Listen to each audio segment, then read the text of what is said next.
여러분 안녕하십니까? 라디오 전망대 송유라입니다. 정부조직법 개정안이 오늘 국무회의에서 의결되면서 기존의 19부 3처 20청 6위원회였던 중앙행정기관이 19부 6처 19청 6위원회로 바뀌게 됐습니다. 먼저 검찰청이 78년 만에 역사의 뒤안길로 사라지게 됐는데요. 공소청과 중대범죄수사청이 신설됐습니다. 공포일로부터 1년 후 신설된 체계가 시행되면서 공식 출범은 내년 10월 2일이 되겠습니다. 그리고 기획재정부는 기획예산처로 신설이 되고 경제정책은 경제부총리 산하 재정경제부로 이관이 됐습니다. 그리고 환경부는 기존 업무에 에너지 관련 업무가 더해져서 기후에너지환경부로 신설되고요. 여성가족부는 성평등가족부로 과학정보통신부와 방송통신위원회가 합쳐져서 방송미디어통신위원회로 신설됐습니다. 이번 정부 조직 개편으로 자동 면직된 이진숙 전 방송통신위원장이 헌법소원을 예고했고요. 검찰청 폐지와 관련해서도 역대 법무장관과 검찰총장이 공동으로 위헌 여부를 가려달라는 헌법소원을 제기하겠다고 했습니다. 새로운 정부 조직이 미래 국정 동력과 민생을 살피는 시스템으로 작동하느냐와 헌법소원으로 이 시스템이 맞는지를 동시에 증명하게 됐습니다. 오늘 라디오 전망대 정치 한판 시간에 정부조직법 개정안을 비롯한 중앙 지방 이슈를 이야기해보고요. 뉴스 브리핑 정치 한판 대기실 준비하고 있겠습니다. 잠시 후에 뵙죠.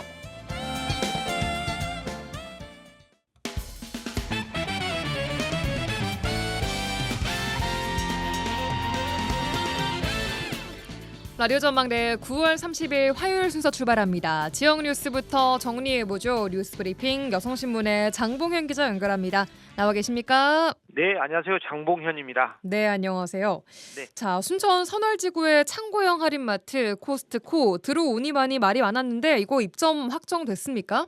MOU를 체결했으니까 투자 협약을 체결했으니까 확정이 거의 가시화됐다고 보시면 되겠습니다. 네. 전남도와 순천시 광양만권 경제자유구역청 오늘 서울 여의도에서 코스트코 코리아와 순천 선월지구의 신규 입점을 위한 1,020억 원의 투자 협약을 했습니다. 네. 협약에 따라 코스트코는 2028년 하반기 개점을 목표로 선월지구의 연면적 46,734제곱미터 규모의 대형 매장을 조성할 예정입니다. 예. 코스코는 전 세계 14개국에서 800여 개 매장을 운영하는 글로벌 창고형 유통업체거든요. 합리적인 가격과 대량 구매 시스템을 바탕으로 한 독창적 비즈니스 모델로 경쟁력을 확보해 왔는데 우리나라에서는 1994년 진출 이후 20개 매장을 운영을 하고 있습니다. 예. 코스트코가 입점하게 될 부지는 순천 선월 하이파크 지구인데요. 총 5,440세대 14,000여 명이 거주할 수 있는 대규모 주거단지로 올해 연말까지 개발이 완료될 예정입니다. 네, 코스트코가 입점한다면 순천과 주변 지역 유통 소비 양상은 물론이고 관광도 좀 늘어날 것 같고요. 사시는 분들의 정주 여건 또한 상당히 좀 영향을 받을 것 같은데 문제는 계획대로 입점이 될지 여부 아니겠습니까? 네, 맞습니다. 코스코는 10여 년 전 선월지구 인근 신대지구 조성 분양 당시에도 입점을 추진하는 등 전남 동부권 진출에 공을 들여왔습니다. 예. 코스트코 입장에서는 재추진에 나선 셈인데 과거 무산 사례와는 다른 상황이 펼쳐질 수 있다. 그런 관측이 나오고 있습니다. 어떤 점에서요? 왜냐하면 그 사이 대형 유통시설에 대한 주민 선호도가 커졌기 때문입니다. 아무튼 지역사회에서는 계속 대형 유통시설에 대한 주민 선호도가 상당히 커졌다는 거죠. 그래서 실제 맘카페랄지 이런 지역 온라인 커뮤니티에는 코스코 입점을 요구하거나 진행 상황을 문의하는 게시물이 몇 년째 계속 이어지기도 했습니다. 예. 골목 상권을 무너뜨리는 유통 공룡이다. 그런 인식도 지역 경제 활성화에 보탬이 되는 시설로 상당 부분 개선이 돼서 지자체들은 모셔오기 경쟁을 벌이기도 했었죠. 네. 실제 전남도와 순천시, 광양시가 코스코 유치에 적극 나선 게 그 방증이라고 할 수가 있습니다. 예. 코스트코가 순천에 입점된다면 일단 지역의 유통 지형에도 큰 변화가 생길 것 같아요. 다른 지역에서도 막 올 것 같은데요. 코스트코 네, 오려고. 맞습니다. 순천에 개장을 하게 되면 광주 전남 물론이고 경남 서부권 주민들의 소비 수요를 일부 흡수하게 될 것으로 보이는데요. 네. 심지어 전라북도도 마찬가지고요. 음. 순천시는 광주 전남, 경남 또 다른 지역에서 연간 1,300만 명 이상 생활 인구를 유입할 것으로 예상을 했습니다. 예. 아무튼 인구 기준 전남 제1의 도시인 순천의 정주 여건에도 긍정적인 변화를 가져올지 관심인데요. 다만 소상공인이랄지 골목 상권의 반대를 어떻게 극복할 수 있을지 여전히 관건이라고 볼 수가 있습니다. 그러니까요. 이 부분입니다. 지역 소상공인과 상생 협력 방안 마련이 가장 중요하고 또 시급한 거 아니겠습니까? 네, 맞습니다. 소비자에게 제공할 편의뿐 아니라 온라인 쇼핑에 이미 입지가 좁아진 소상공인들의 우려를 덜어낼 상생 방안에 대한 지역사회의 고민도 시급하다, 그런 지적도 나오고 있는데요. 예. 일단 코스코 측은 지역민 고용 창출, 소상공인 동반 성장을 통해 지역 경제 발전에 이바지하겠다, 그렇게 말을 했는데요. 예. 또 노광규 순천시장도 앞으로 소상공인과 대형 유통체인이 상생할 수 있는 협력 모델을 만드는 데 최선을 다하겠다며 상생을 강조를 하기도 했습니다. 네. 그래서 순천시는 대규모 점포 입점에 따른 소상공인의 경영 안정을 위해서 지역 상생 방안을 마련을 하고 지역과 소상공인의 상생 지원 강화 대책도 준비를 한다는 방침입니다. 네, 알겠습니다. 순천의 코스트코 입점이 이제 확정됐다라는 소식, 첫 소식으로 들어봤습니다. 자, 다음 소식입니다. 광양시 미래관광산업 발전의 성장 동력이 될 구봉산 관광단지 조성 사업이 본격화된다는 소식도 있군요. 네, 그렇습니다. 전남도는 어제 광양 구봉산 관광단지 조성 사업에 대한 관계부처 협의와 행정 절차를 마치고 신규 관광단지로 승인을 했는데요. 예. 이번 최종 인허가 승인으로 LF 리조트는 구봉산 일원 207만 제곱미터 부지에 3,700억 원의 자본을 투자해서 27홀 규모의 골프장, 또 220실의 콘도 등 숙박시설을 조성을 하게 됩니다. 예. 이 밖에도 롤링 짚라인, 무동력 모노레일 등 익스트림 레포츠 시설, 또 경관 조명 산책길 등 구봉산 숲을 활용한 다채로운 휴양, 문화 콘텐츠 시설도 들어서게 됩니다. 예. 착공 일정 나왔습니까? 네, 광양 구봉산 관광단지는 지정 승인 후 행정 절차를 거쳐 오는 11월 말에 착공에 들어간다는 계획인데요. 예. 그래서 2030년 준공을 목표로 사업을 추진할 예정입니다. 예. 광양시는 이번 사업이 철강항만의 산업도시에서 관광과 문화가 함께 숨쉬는 매력적인 도시로 한 단계 성장하는 그런 계기가 될 것으로 보고 있는데요.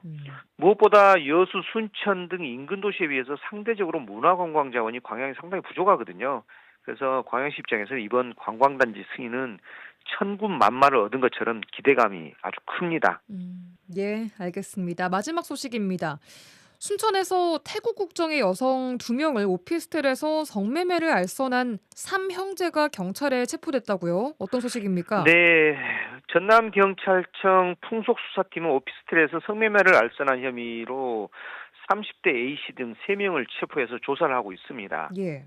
이들은 순천 연향동 한 오피스텔 4곳을 임대해서 태국인 여성 2명을 고용한 뒤 성매수자들에게 10만 원에서 25만 원을 받고 알선을 해온 혐의를 받고 있는데요.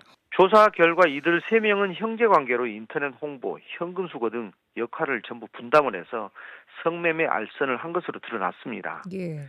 최근 오피스텔에서 성매매를 하고 있다는 이런 정보를 입수한 경찰은 오피스텔 주변을 잠복하다가 기습 단속에 나서서 이들을 현행범으로 체포를 했고요. 예.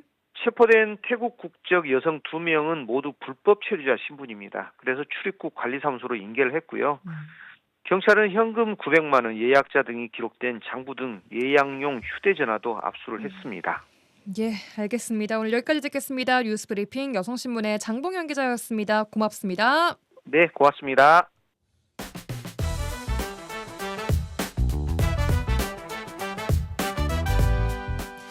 복잡하고 어려운 정치 뉴스 때문에 정치 토론이 어려우십니까? 잠시 뒤에 있을 정치 한판 이슈를 친절하게 풀어주는 정치 한판 대기실 시간입니다. 김진호 아나운서와 함께합니다. 어서 오세요. 네, 안녕하세요. 아나운서 김진호입니다. 네, 반갑습니다. 오늘도 준비된 질문들 들어오세요. 네, 알겠습니다. 질문 바로 들어가도록 하겠습니다. 네. 지난 한 주도 국회가 참 바빴습니다. 굵직한 법안들이 지난 금요일부터 나흘 연속 국회 본회의를 통과했더라고요. 크게 총 4가지 법안이던데 좀 설명해 주실 수 있나요? 네, 지난 26일을 시작으로 하루에 하나씩 정부조직법 개정안, 27일에는 방송미디어통신위원회 설치법, 28일에는 정부조직 개편에 따라 국회 상임위원회와 명칭과 소관 28일엔 국회법 개정안 그리고 어제 증감법 개정안까지 국회 본회의를 연달아 차례로 통과를 했습니다. 네, 다른 개정안들은 제가 딱 봤을 때 이름이 좀 직관적이어서 어떤 내용일지 네네. 감이 옵니다. 네. 그런데 마지막에 말씀하신 증감법, 이건 뭐죠? 자, 이게 그 줄임 말인데 법률을 네. 그 원래 이름은 국회에서의 증언 감정 등에 관한 법률을 얘기합니다. 네네. 자, 국회에서 위증을 했을 때 고발 절차를 강화하고 수사기관의 신속 수사 의무를 명확히 하는 법안인데요. 국회에서는 청문회나 국정조사를 열어서 증인이나 참고인을 불러 사실을 조사를 하잖아요, 보통. 네네네. 그런데 증인이 그 자리에서 위증, 그러니까 거짓말로 답을 해도 이에 대한 고발 조치는 잘 안 되는 경우가 많았습니다. 아, 정말요? 네. 왜요? 일단 이 고발 권한이 위원장 한 명에게만 있었기 때문인데요. 또 그렇다 보니까 국정조사위원회 활동이 좀 끝나서 그 위원회가 좀 사라져버리거나 아니면 뭐 위원장이 바뀌거나 했을 때 고발 자체가 좀 불가능해졌습니다. 그래서 이런 허점을 막기 위해서 위원장이 고발을 하지 않아도 의원 과반수 이상이 서명하면 고발이 가능하고 위원회 활동이 끝나도 국회 본회의 의결을 거쳐서 국회의장 명의로 고발이 가능하고 네. 또 고발이 접수되면 수사기관은 2개월 내에 끝내야 하고 연장이 필요하면 보고 후에 연장까지도 가능하게 만든 법안입니다. 그러니까 국회가 국민을 대신해서 진실을 따지자라는 자리인데 거짓말을 하고도 처벌을 안 받으면 국정조사 자체가 좀 무용지물이 되는 것이 아니냐 이런 지적 때문에 나온 법안입니다. 이제라도 뭐 제대로 고발할 수 있게 하자라는 취지 같은데 맞아요. 국민의힘 등 야당이 반대하고 있다고 들었어요. 네, 그렇습니다. 이게 다수당이 마음만 먹으면 이거 특정 증인을 좀 찍어서 위증했다라고 몰아서 고발할 수 있다, 몰아갈 수 있다라는 얘기인 거죠. 그래서 정치적 보복의 도구로 악용될 수 있는 걸 우려하고 있습니다. 네. 또 수사기관에 이거 2개월 내에 완료해라라고 강제하는 것이 현실적으로 또 헌법적으로 논란이 된다라고 주장을 하고 있습니다. 이렇게 또 국민의힘 야당이 이렇게 또 반대하고 있는 모습을 보니까 여야 대치가 점점 심해지는 것 같습니다. 4박 5일의 필리버스터라니요. 그러니까요. 어쨌든 이 증감법까지 국회 본회의를 통과하면서 4개의 쟁점 법안들이 모두 처리를 마치게 되기는 했습니다. 그런데 말씀하신 대로 총 4박 5일이 걸렸거든요. 그러니까 더불어민주당이 추진한 법안을 국민의힘은 필리버스터로 일단 하루 막고 네. 여당은 또 24시간 지난 후에 필리버스터를 강제 종료한 뒤에 법안을 통과시키고 이런 이 방식이 4박 5일 동안 도돌이표처럼 반복이 됐던 겁니다. 그렇습니다. 그래서 법안 처리는 좀 어쨌든 마쳤지만 여야의 간극은 더 벌어졌다라고 볼 수 있겠고요. 추석 연휴에 이어지는 국정감사에서 이 치열한 공방이 계속 이어질 것으로 보입니다. 네, 알겠습니다. 한미 관세 협상 얘기로 좀 넘어가 보겠습니다. 네. 어떻게 되어가고 있는 건가요? 지금 뭐 관세를 그러니까요. 원래는 15%로 낮추는 대신에 미국에게 3,500억 달러를 투자하겠다까지 협상이 된 상황인 것 같은데 트럼프의 선불 발언이 또 화제예요. 그렇습니다. 우선 미국은 관세 협상에서 한국에 3,500억 달러, 한화로 이게요 490조 원입니다. 와. 이 490조 원의 투자를 요구를 하는데 네. 구체적인 자금 방안을 마련하기 전까지는 관세를 25%로 높게 유지하겠다라고 한 거죠. 이건 듣기만 해도 무리한 요구였다. 이런 생각이 듭니다. 그럴 수 있죠. 네. 맞아요. 무리했습니다. 네. 그래도 우선 한국 입장에서는 지난 한미 정상회담 쯤에 뭐 알겠다라고 협상을 했었는데 당시 그 3,500억 달러가 완전 현금으로 우리가 돈을 빼서 미국에 주는 건지 네. 혹은 미국이 무슨 프로젝트를 주면 그때 자금을 투입하는 방식인지 혹은 그 돈 안에 대출이나 뭐 보증을 섞어서 투자하는 방식인지 이런 것들을 확실히 정하지 않았다라는 거죠. 아. 그래서 근데 지금 미국은 이거 선불이다. 한마디로 현금으로 올 한 방에 지급을 해라. 라는 방식이었다. 방식으로 지금 받아들이고 있는 것으로 해석이 되고 있어요. 그런데 3,500억 달러 이게 아까 말씀드린 대로 490조 원이고 와. 우리나라가 가지고 있는 그 외환 보유고가요 4천억 정도밖에 없습니다. 4천억 달러밖에 없습니다. 네네. 그래서 거의 한 85%에 가까운 와. 천문학적인 금액인데 그래서 이걸 한 번에 다 빼서 주는 것은 우리 이제 뭐 외화 보유가 거의 없어지는 상황이고 오. 그럼 원화 가치는 하락할 것이고 97년 IMF 때처럼 외환 위기가 올 것이다 라고 걱정을 하고 있는 겁니다. 야, 그럼 이렇게 좀 심각한 상황에서 네. 한국은 또 가만히 있을 수 없으니 무제한 통화 스와프라는 걸 제안했다던데 전 이게 뭔지 잘 모르겠더라고요. 어려울 수 있습니다. 이게 네네. 그래 한국은 지금 외환 보유고 줄 테니까 그럼 우리 무제한 통화 수합하자라고 요구를 했는데요. 이 통화 수합이란 말 그대로 두 나라 중앙은행이 각국의 돈, 통화를 맞교환하는 협정인데요. 네. 위기 때 우리나라에서 만약에 달러가 없어요. 외환 이게 왔어요. 네네. 그래서 지금 달러 보유하고 있는 게 없어요. 그럴 때 우리 원화를 주고 달러를 빌려올 수 있는 비상 안전망 같은 겁니다. 네네네. 그래서 한미 수합을 체결하면 달러 확보형 보험 역할을 할 수 있게 되는 건데요. 아. 과거 우리가 IMF 때도 IMF에 손을 벌린 이유가 달러가 바닥이 났기 때문이었거든요. 그렇죠. 전 세계 무역의 중심은 달러기 때문에 달러가 없으면 뭐 기름이나 원자재 같은 필수 수입품을 살 수가 없게 됩니다. 네. 그래서 IMF 이후에 우리나라에서는 그런 만일의 사태에 대비하기 위해서 4천억 달러 정도의 달러 비상금을 좀 가지고 있었던 거고요. 하지만 미국은 이 한미 수합에 좀 부정적인 상황입니다. 왜요? 미국은 지금 우리나라한테 무역 투자 또 반도체 공급망 외환 정책 투명성 같은 다양한 요구를 하고 있는데 이 한미 수합을 해주면 협상력이 좀 떨어질 것이다라고 우려를 하고 있습니다. 그리고 원화 같은 경우에는 미국, 뭐 유럽, 영국, 스위스 통화보다 국제적으로 좀 쓰이는 거래 비중이 낮다 보니까 미국 입장에서는 리스크에 비해서 얻는 이익이 좀 적다라고 판단을 하고 있는 것으로 보입니다. 우리나라 이제 앞으로는 어떻게 해야 될까요? 그러니까요. 뭐 돈을 내든가 관세 폭탄을 맞든가 둘 중에 하나를 결정해야 되는 상황인 것 같은데 그러니까 네. 외환 보유고에서 3,500억 달러라는 그 돈을 제공을 하든가 이걸 안 내고 관세를 그냥 25%를 맞든가 둘 중에 하나입니다. 둘 다 너무 어려워요. 그렇죠. 네.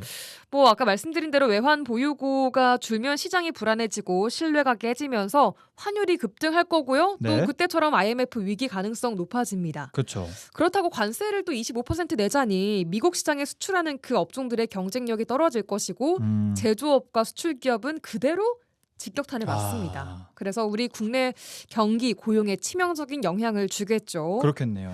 결국 뭐 둘 다 우리나라에게는 쉽지 않은 결정입니다. 이거 어떻게 해결해 갈지. 일단 뭐 오는 10월 말에 경주에서 아펙 정상회의가 열리잖아요. 네네.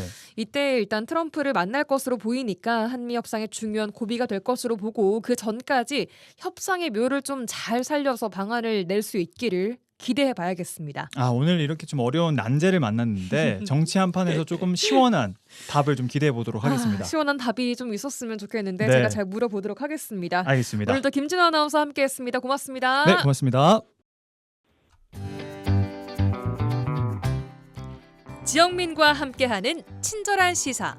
여기는 여수 MBC 송유라의 라디오 전망대입니다.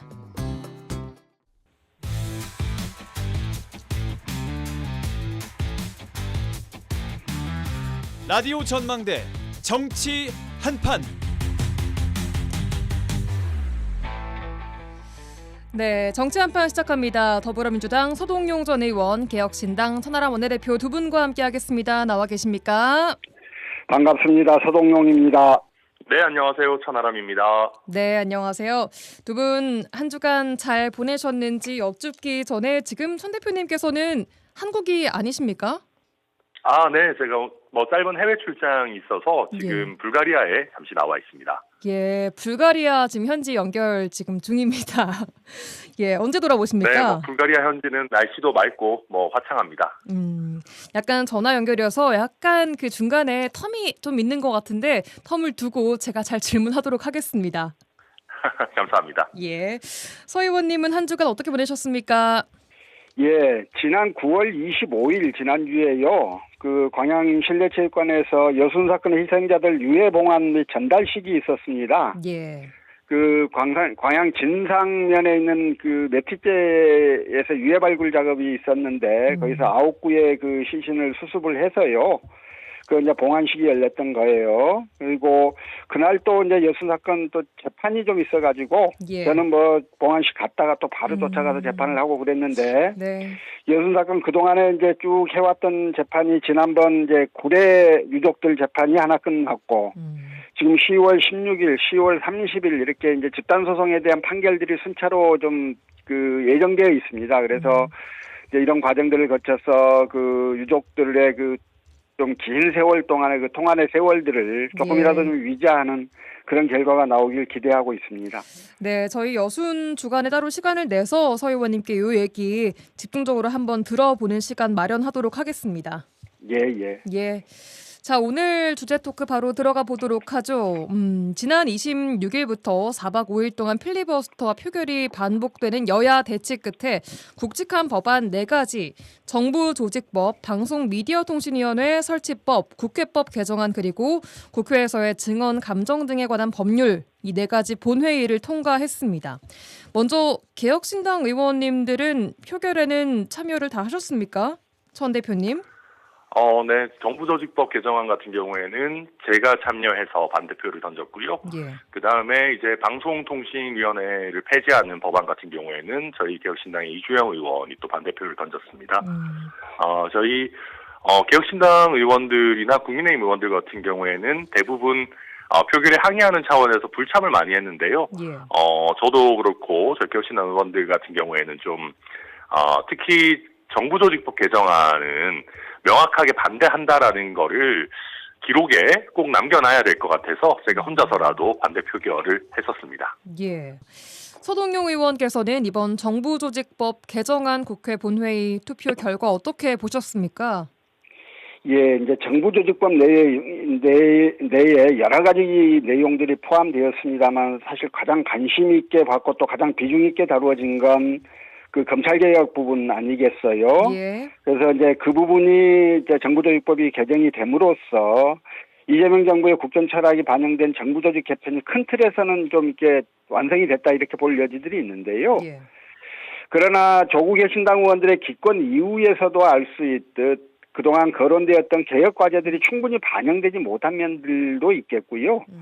또 천하람 대표가 반대표를 던졌듯이 지적하는 우려 부분들이 있는데 이런 것들에 대해서 충분히 논의가 있었다 이렇게 보기는 좀 어려운 지점들이 있는 것 같습니다. 예. 그런데 이제 정부조직법은 개정이 됐지만 정부조직법 개정에 따른 후속 법률들을 만들어 나가는 데 있어서 앞으로 여야 간의 논란과 다툼이 계속될 것이어서 좀 걱정이고요. 예. 지난번 이제 주호영 국회 부의장이 윤호중 행안부 장관한테 질의를 하면서 정부조직법 개정에 따른 법률 체계를 정비하기 위해서는 700여 개의 법률 개정이 필요하다 이런 걸 밝히면서요. 이제 국민의힘이 앞으로도 이번처럼 무의미한다는 걸 알면서도 지속적으로 필리버스터를 강행할 경우에 법률 체계의 부적합성이 최대 2년 가까이 지속될 우려가 있는 거거든요. 주호영 부의장이 이 지점을 지적하면서 정부 여당이 야당과 협의해서 이 문제를 처리하는 게 맞다. 어린아이도 다른 사람의 눈을 찌를 만한 짝대기 하나, 충목지장을 가지고 있는 거다. 이제 그런 지적을 하기도 했는데요. 예. 어쨌든 야당이 계속해서 반대를 거듭하면 이재명 정부의 원활한 국정 운영에 좀 지장이 생길 거는 분명한 걸로 보입니다. 저는 이제 그런 면에서 예. 지난번 특검 수사연장에 대한 야당의 요구 일정 부분 수용하면서 정부조직법 개정과 후속 입법에 대해서 야당이 협조하기로 했던 그 김병기, 송원석 두 원내대표 합의 있지 않습니까? 예. 그 합의가 지켜졌다라면 사실 그 특검의 경우 수사 기간 연장이 한 15일 정도 줄어드는 거예요. 민주당에서 기초 주장했던 거에 비해서. 그런 정도인 반면에 지금 정부 조직과 후속 입법에 관한 야당의 그 협조를 받아서 모든 문제들을 원하는 대로 잘 풀릴 수 있을 텐데 그런 문제, 그 문제가 그때 당시 이제 강성 그 지지층으로 인해서 파기된 건 매우 좀 아쉽고 뭔가 이제 그 정부의 국정 운영이 제대로 될 수 있도록 여당이 적극적으로 협조하고 도움을 줘야 될 텐데 예. 이제 이런 부분들이 좀 터덕거리고 있는 것 같아서 안타깝다는 생각을 갖고 있습니다. 예, 방금 서 의원님 말씀에 대해서 천 대표님 어떻게 생각하십니까? 네, 저도 정부와 여당이 너무 쫓기는 것 같아요. 그리고 그 쫓기는 대상, 쫓는 주체가 강성 지지층인 것 같습니다. 그러니까 조금 더 여유 있게 예. 대화하고 타협하면서 갈 수 있는 부분들이 있거든요. 지금 행정 권력과 입법 권력을 압도적으로 손에 쥐고 있기 때문에 예. 야당들도 조금의 저항밖에 못한다는 걸 압니다. 그래서 조금만 여당에서 여지를 주면 합의 처리할 수 있는 부분들이 분명히 있거든요. 예. 근데 이게 조금만 뒤로 물러서면 수박으로 낙인 찍히고 심지어 이제 민주당 지지자들에게 인기가 좋았던 분들도 외면당하니까 예. 민주당의 모든 구성원 또 정부 여당 정부 자체도 계속해서 가속 페달밖에 못 밟는 브레이크가 없는 상황이 지속되고 있습니다. 그러니까 이번에 정부조직법에서 저도 문제 제기하고 싶었던 게 검찰청이라는 게 뭐 만고불변의 진리는 아니겠죠. 그런데 이제 저희가 행안부 장관한테 뭐 물어보면 2,400명의 검사, 11,000명이 넘는 수사관 중에 공소청에 필요한 사람은 매우 소수입니다. 기소 유지보다는 기존에 수사를 많이 해왔기 때문에. 예. 그러면 나머지 분들은 어떻게 되는 거냐? 이걸 다 중수청으로 보내는 거냐? 뭐 어떻게 되는 거냐라고 물어보면 아직까지 명확한 답이 없어요. 그러니까 나머지 검사분들 그러니까 말씀하시는 시간이 거죠? 1년 있으니까 그때 동안 얘기해 보겠다라는 건데, 그러니까 이런 입법을 할 수는 없는 거예요. 무슨 말이냐면 살 집을 어느 정도 지어놓고 살던 집을 부숴야죠. 우리가 과거에 해경도 해체한 적이 있습니다. 그런데 해경 같은 경우에는 말은 해체였지만 사실상 똑같은 일을 하면서 똑같은 건물에서 똑같은 구성원들이 경찰 소속으로 그냥 일을 했던 거예요. 근데 그마저도 이게 문제가 있다 그래서 다시 해경을 부활하게 됐는데 예. 지금 검찰을 잘라내겠다, 해체하겠다라고 하면서도 충분한 논의나 고민이나 결정 없이 일단 법부터 통과시키겠다라고 하는 거는 책임 있는 정부 여당의 태도는 아니어서 이런 게 야당과의 토론을 거부하는 거잖아요. 뭔가 예. 안이 있어야 우리가 거기에 대해서 가타부타 토론을 하는데 예. 안도 없고 앞으로 만들 거지만 법은 무조건 통과시키겠다. 이게 무슨 말입니까? 뭐 장난입니까? 그래서 참 이런 부분들이 국회의 대화와 토론을 상실시키는 것 같아서 굉장히 안타깝습니다. 예, 알겠습니다. 자, 이렇게 네 가지 법안은 통과가 됐고 앞으로도 이제 비쟁점 법안들이 많이 좀 남아 있습니다. 자, 이제 연휴 끝나면 또 국정감사에 들어가게 될 텐데 각 의원실마다 국정감사 준비하시느라 좀 연휴 때도 바쁘시겠어요, 천 대표님? 이번 국정감사 타이밍 너무 안 좋은 것 같습니다. 지금 추석 연휴가 추석 연휴 직후에 이제 실제 국감은 시작되고요. 그러니까요. 각 의원실은 이미 국정감사가 시작됐습니다. 그리고 행정부에서도 뭐 이번에 지금 전산망 마비 때문에 뭐 며칠 약간 쉬기는 했습니다만은 계속해서 자료 요구에 이제 응답하고 있고요. 그래서 예. 우리 국회의 보좌진들이나 행정부의 국감 담당하는 공무원들이 이번 추석에 너무 제대로 못 쉴 것 같아서 저는 이번 국감이 타이밍도 좀 너무 안 좋을 것 같고 또 이번 국감은 서로 책임의 핑퐁 게임만 계속 칠 겁니다. 책임의 핑퐁 왜냐하면 게임. 왜냐하면 새로운 정부가 출범한 지 얼마 안 됐잖아요. 예. 그러다 보니까 이게 이제 이재명 정부의 잘못인 건지 아니면 윤석열 정부의 잘못인 건지를 가지고 국민은 안중에 없고 그냥 우리 국회의원들끼리 서로 너네 잘못이다라고 핑퐁 게임 치는 거를 많이 보게 될 것 같아서 예. 그다지 큰 어떤 소득이 있는 국감은 아닐 것 같다. 다소 안타까운 예상이 됩니다. 그럼에도 관전 포인트를 좀 주신다면요? 이미 지금 많이 나오고 있죠. 뭐 김현지, 이제 전 총무비서관이라고 예. 할까요? 아무래도 그 이재명 대통령에 가까운 권력의 핵심들, 이런 사람들에 대한 검증 작업들이 많이 펼쳐질 것 같습니다. 그 예. 외에도 굉장히 첨예한 어떤 정책 방향들, 재정 정책이나 대북 정책, 또 이번에 관세 협상이 제대로 되지 않고 있는 부분, 이런 거에 대해서 굉장히 날카로운 공방이 이어지지 않을까 예상합니다. 알겠습니다. 서 의원님께서는 현역 시절에 그 기억에 남는 국감 좀 있으십니까? 어떠세요?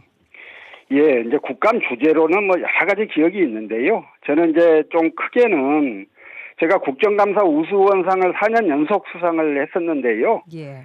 이제 당에서 주는 건 또 당에서 주는 거지만 한 언론사가 매년 수여하는 국정감사 우수원상이 있었어요. 그걸 제가 4년 연속 받았는데요.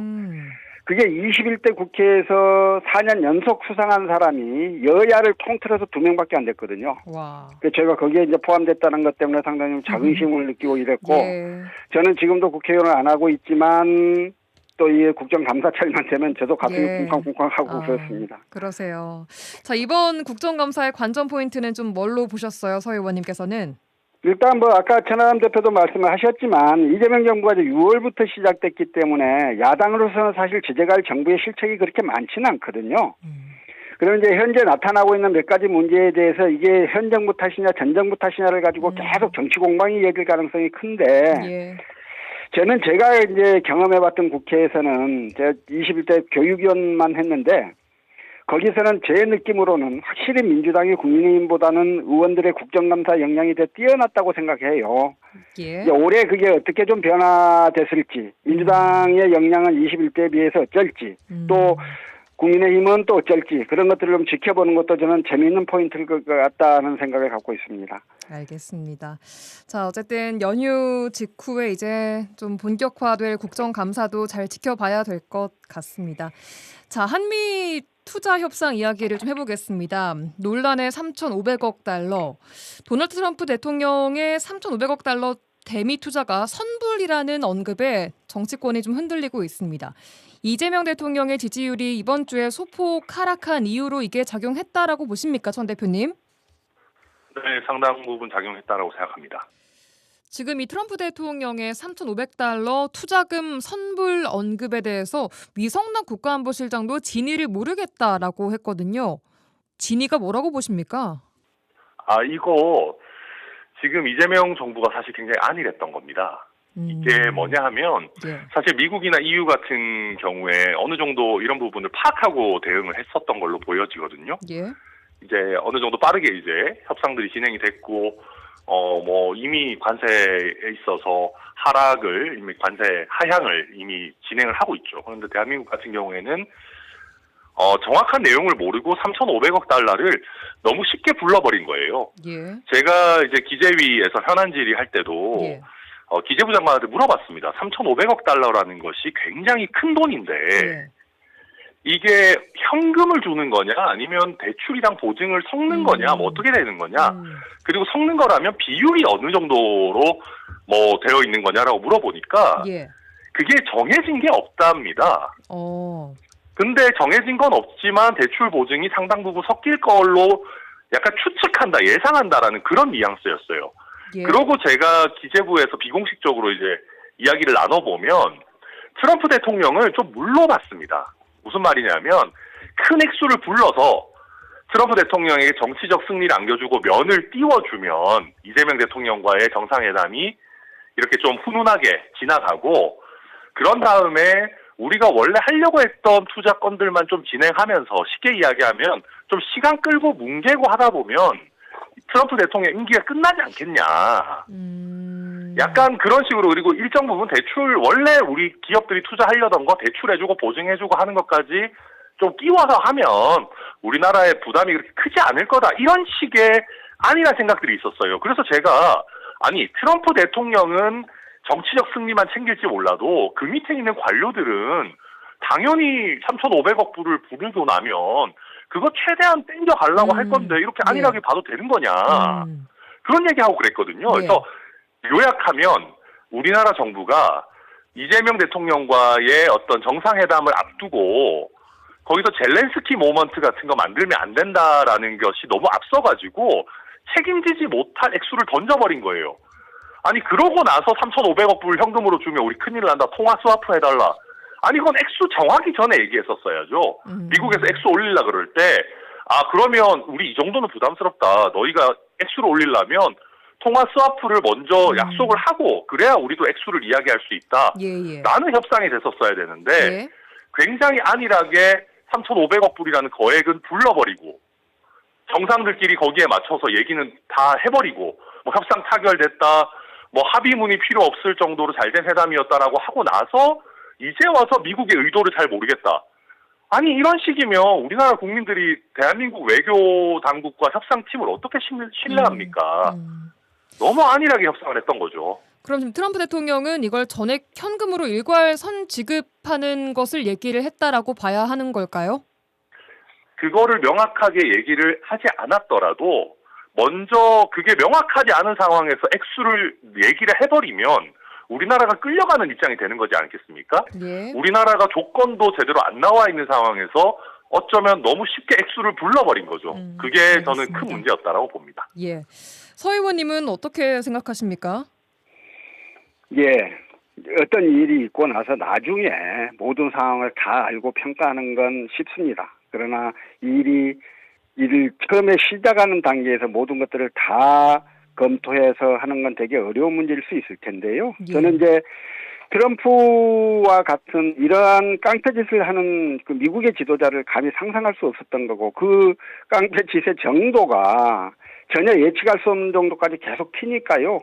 모든 걸 다 예측하고 했었어야 한다라고 지적하면 그것도 뭐 할 말은 없는 부분이긴 합니다만 저는 이재명 정부가 나름 여러 가지 시뮬레이션을 통해서 잘 대처하는 과정에서 또 이런 문제가 발생한 거다 이렇게 생각을 하고요. 네. 얼마 전 이재명 대통령이 이러한 미국 정부의 요구에 대해서 첫째 무제한 통화스와프 협정을 체결해야 한다. 예. 두 번째 상업적 합리성에 근거한 투자가 이루어져야 한다. 세 번째 비자 문제의 선결적 해결이 있어야 한다. 이런 세 가지 안들을 제시를 했어요. 예. 이게 우리 정부가 지금 트럼프 정부의 행태에 대응할 수 있는 또 우리가 요구할 수 있는 가장 현실적인 방안들을 잘 저는 이야기한 거라고 생각하고요. 이러한 원칙과 기준에 입각해서 남은 부분 미국과의 협상들을 좀 속도감 있게 더 잘 진행할 필요가 있고 또 그렇게 해주리라고 믿습니다. 알겠습니다. 지금 민주당 내 분위기는 좀 어떻게 파악하고 계십니까? 지금 이제 트럼프가 워낙 좀 이상한 일들을 계속 하고 근데 이제 정부 여당이다 보니까 미국 정부에 대해서 직접적 비판 목소리나 이런 걸 내지는 못하는데 예. 내부적으로는 굉장히 좀 언짢아하면서 이런 분위기들은 좀 있는 것 같고요. 예. 통상 대통령이 외교 행보를 하는 동안에는 여당이 정치적인 사유가 있다 하더라도 자제를 합니다. 그래서 대통령이 뉴스의 중심이 되도록 배려합니다.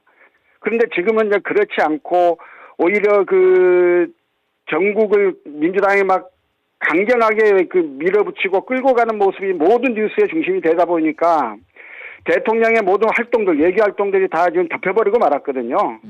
그래서 이번에 대통령 지지도의 지지율 하락은 그런 요소들이 좀 강하게 작용했을 거다라는 생각이고요. 어쨌든 전체적으로 관세 협상 등과 관련한 거는 너무 서두르지는 말되 원칙을 잘 챙겨서 예. 하나하나 또박또박 잘 대응해가면 좋겠다 이런 생각입니다. 예. 선 대표님 방금 서 의원님 말씀하신 것에 대한 논평 주시겠습니까? 네, 저도 이번에 여당이 너무 대통령을 힘들게 했다라고 생각합니다. 그러니까 우리나라가 안보리 의장 역할을 하는 거 이거 되게 의미 있는 일이거든요. 그 예전에는 약간 대통령께서 순방 나가시고 주요 외교 일정을 할 때는 여당이 심지어 야당한테도 좀 부탁했었어요. 예. 우리 국익을 위해서 외교 일정 하는 대통령이 있으니까 국회 일정이나 정쟁도 좀 자제하자. 야당한테도 부탁할 정도였는데 요즘은 뭐 여당이 앞장서가지고 이재명 대통령을 완전히 이렇게 뉴스에서 소외되게 만들어버리니까 저로서는 조금 이해하기가 굉장히 어려운 그런 상황이고요. 물론 저도 트럼프 대통령 상대하기 어려운 인물이라는 걸 알고 있고 예. 또 그런 상황에서 우리 외교 안보 팀만 너무 탓하자라는 생각은 없습니다. 예. 그러나 트럼프 대통령이 굉장히 예측 불가하고 기존의 미국 대통령과는 다르다라는 거를 어쨌든 우리가 알고 시작한 정부 아니겠습니까? 그렇기 때문에 공치사나 스스로 어떤 띄워주기 이런 거는 그만하고 제대로 해결도 되기 전에 합의문이 필요 없을 정도로 잘된 회담이었다 이런 이야기 하기 전에 예. 조금 더 우리 국민 경제와 민생을 살펴서 좀 신중하고 좀 최대한 여러 가지들을 감안한 그런 네. 어떤 행보들을 우리 외교 안보팀이 좀 해줬으면 좋겠다 그런 부탁입니다. 예, 알겠습니다. 자, 다른 이슈로 좀 넘어가 보겠습니다. 최근 호남 지역에서 좀 호남 지역 정치권을 두고 공분을 사는 일들이 좀 있었는데요. 국민의힘 김정재 의원이 호남에서 불 안 나나? 라고 국회 본회의 중에 발언을 했습니다. 천 의원께서 직접 좀 들으셨습니까? 현장에서 이거? 아니요, 저는 멀리 떨어져 있어서 직접 듣지는 못했습니다. 예. 이런 발언을 했다라는 것은 들으셨죠? 네, 저도 언론 보도를 통해서 봤고요. 네. 이유가 어떻고 해석이 어떻게 되든지 간에 예. 이거는 입에 담아서는 안 되는 막말이죠. 이게 무슨 소리입니까? 이제 그러고 나서 이제 경북 경남권의 산불 표결과 관련해서 이렇게 기권이나 이런 표결을 하는 사람들을 보면서 다른 지역에는 산불 안 나는 줄 아느냐라는 취지로 발언했다라고는 하지만 예. 그것도 이제 사후적인 해석인 것이고 어떤 이유에서든 우리 대한민국의 호남이 아니라 어느 지역이라도 특정 지역을 거론하면서 그 지역에는 산불 안 나는 줄 아느냐라는 식으로 하는 것은 저는 굉장히 부적절한 발언이라고 생각합니다. 예. 해당 의원은 좀 경상도 말투로 축약을 하다 보니까 오해가 생겼다라고 해명을 했지만 광양시 의회에서 이미 규탄 성명을 내고 좀 움직임이 지역에 내 있습니다. 서 의원님 어떻게 좀 보고 계십니까? 예, 김정재 의원 해명이 더 웃겼어요. 그 혼잣말일지언정 말실수를 한 거잖아요. 그리고 그 말은 지역 갈등에 기반한 마음속 생각이 은연중에 튀어난 걸로 봐야 되고요. 그러면 사과하고 다시 하지 않겠다고 이렇게 약속을 해주시는 게 먼저예요. 예. 어설픈 해명을 하면 문제를 더 키우는 겁니다.